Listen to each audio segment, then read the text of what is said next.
Good morning! On this actually a warm Michigan day, November, several days before Thanksgiving. Happy Thanksgiving, everyone. And so I actually have some useful information for you. Information related to the making and the creation of bows. Uh, some of the things I've said before, some of the things you may have heard on other videos, but there is at least one thing that you've never heard before and probably isn't on a video, so it's gonna be worth watching. Anyway, this started out in life as a board, just an ungraceful board, and even after I cut out the face and roughed out the thickness, it was no more graceful than one of these pieces from that privacy fence. Think about that a second. I'm going to turn down Molly Hatchet.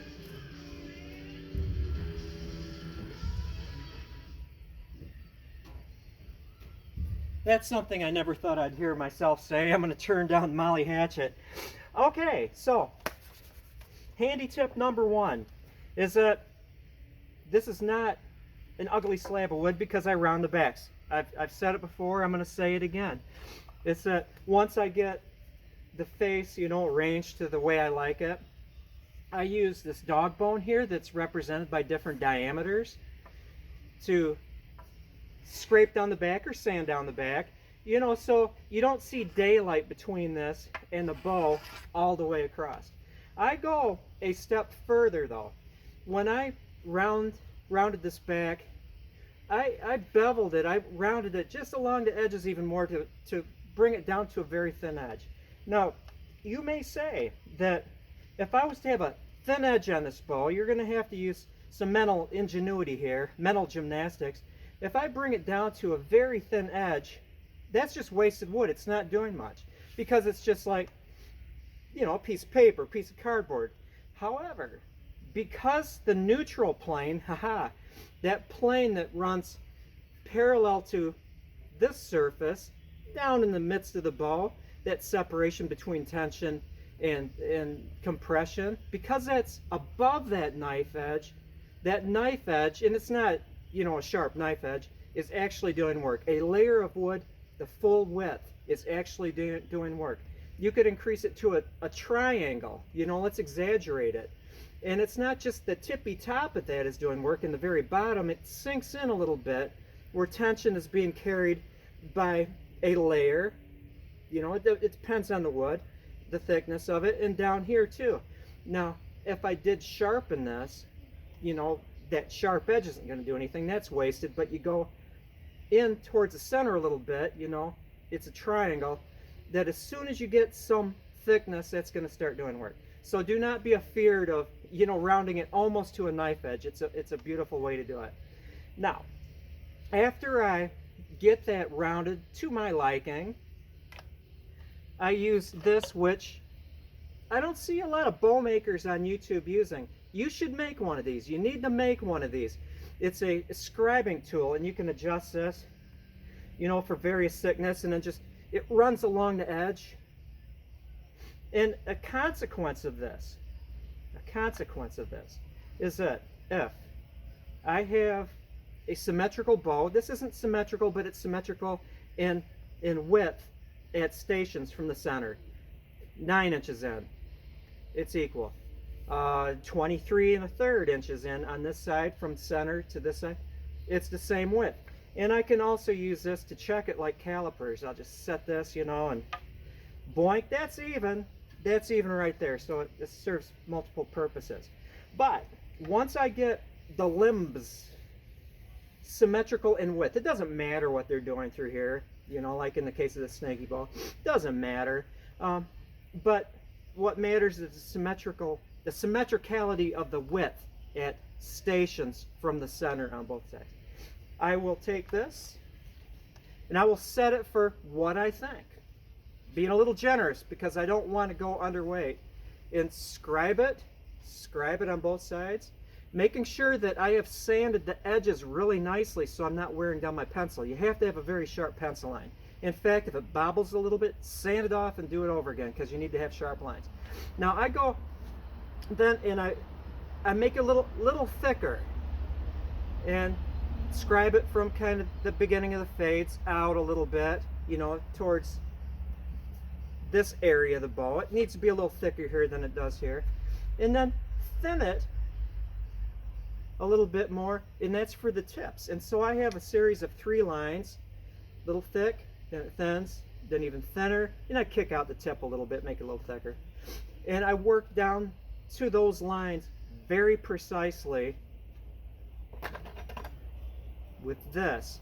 It's on the side, not holding it straight up and down because I don't want to risk going inside on the bottom, but at an angle, then flip it at an angle, and then knock off, because you're going to have a ridge running down it, knock off the flat. And then, yes, you know, on these, I'll use this. This is my Wonder tool.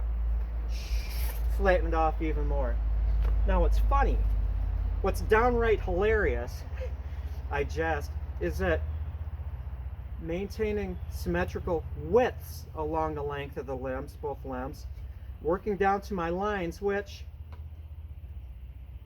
symmetrical, that this bow, this particular bow, as are the vast majority of all of them that I work this way, whether it's a stave bow, I'm building up suspense, or a board bow, are tillered before they even touch a string, because I've got a judge of how much thicker here it needs to be than here, and then, you know, on and on.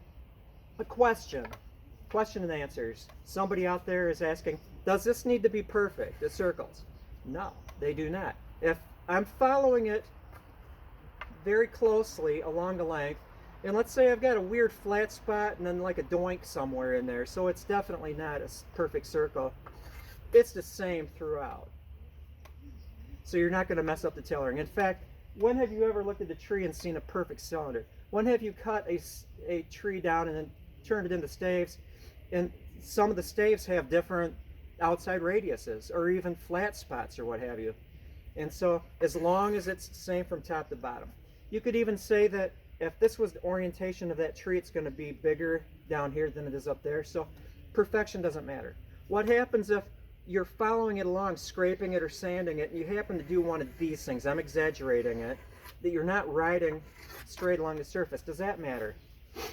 Nope, it doesn't matter any more than having a wonks in your limbs. Because if I was to bring this back up, do this again, you're going to have, say, a variation in your roughed out bow of thickness throughout the limbs, and it's corresponding.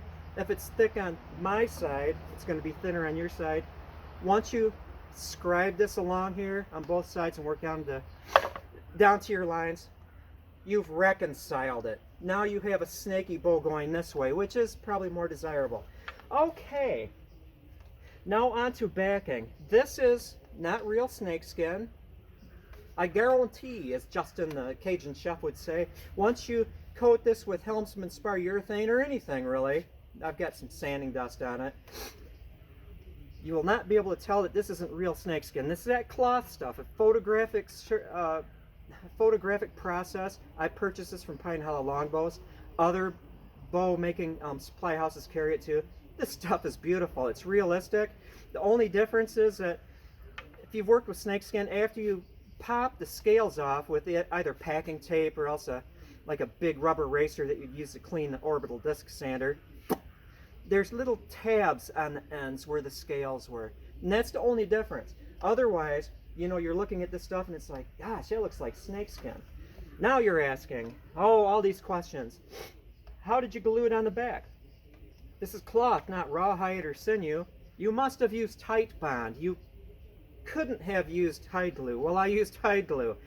I do it the same way, plus a step that I do with the rawhide. Now, I do not lay the snakeskin on the ground like I would with rawhide and then pencil it and then rough cut it.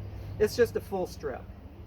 I size the bows back with hide glue, enough layers so there's a build-up, and then, you know, the sticky finger test when it dries down a little bit, although I don't let it dry all the way. I roll the stuff up inside out, so I'm looking at the bottom surface in a tight roll. and I put it in a coffee cup or a mug with the hide glue in water. I'm soaking it in a hide gluey mixture.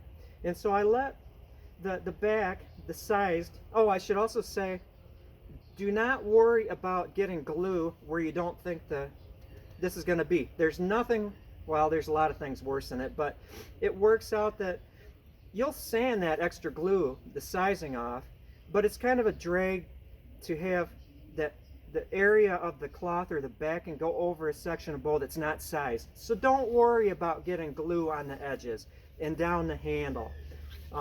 You know, neatness doesn't count as far as sizing because you can sand that off. You'll never know it's there. But the alternative is you're sticking the backing down on an area of bowl that's not sized. So just be generous with your sizing. Okay, so the backing has dried a little bit on the wood. I unroll, well, I don't unroll it. I squeegeed my cloth out.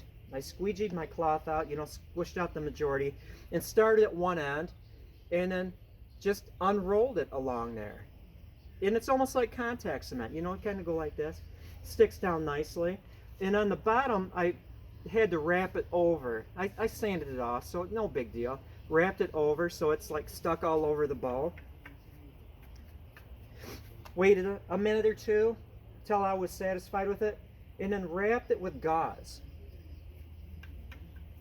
Now, the extra step, I do not do this with rawhide, because if you do this with rawhide, you risk it shrinking a little bit. I took this gauzed mummy bowl that had the gluey cloth stuck on the gluey wood, and I put it over an electric range. You could use whatever you want as a heat source, but an electric range works nicely. And get it not super hot, but hot enough to re-liquefy all that hide glue. And now that gauze is putting it back on there, it's creating a great bond between the cloth and the wood, heating it up again and re-liquefying it.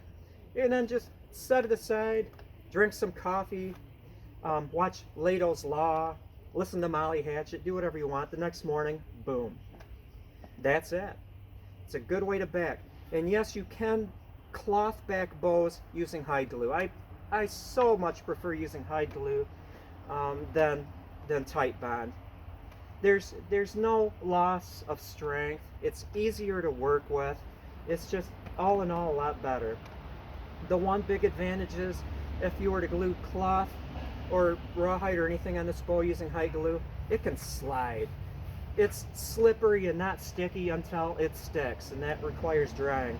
With hide glue, it sticks as soon as you put that prepared backing onto the prepared bow. It's stuck. No sliding around. It stays put. If you wrap it with something, you're not going to have the surprises of, oh, it slid off because you used, you know, poor wrapping technique. That's it. That's all. Have a good one. Bonus, cooking with John. You know, a quick and easy thing that's very nutritious is, picture this. You take like Jiffy corn muffin mix. You know, it just comes in that little blue box. But what I do is I take not the big can of pumpkin pie filling, but the smaller can, and you can go all organic. You know, there's organic corn muffin mix and organic pumpkin pie filling, and crushed walnuts. And you use one box of Jiffy or whatever, you know, the corresponding organic. Dump your can of pumpkin pie filling in there, 2 eggs, splash of milk, throw some walnuts in there, put it in your cast iron skillet that you buttered or used. I use this stuff, it's actually made from olive oil. It's like olive oil butter. Put it in the skillet, 400 degrees, preheat the oven to 400. And it usually, with a cast iron skillet, 1 box of Jiffy, 1 can of the pumpkin, takes about 27 minutes, but all ovens vary.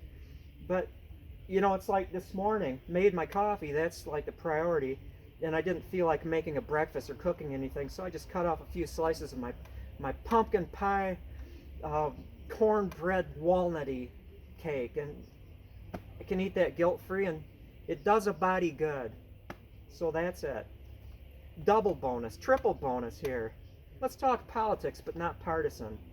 You know, the whole thing that's going on right now, if you're on the right, you want to have, it's like, enough is enough. If you think that you've got something to prosecute, take it to the Senate right now. If you're on the left, you should say, I think I've got something to prosecute, let's take it to the Senate. All this like, is just like a waste of time. Enough is enough, you know, put up or shut up, as they say. That is all.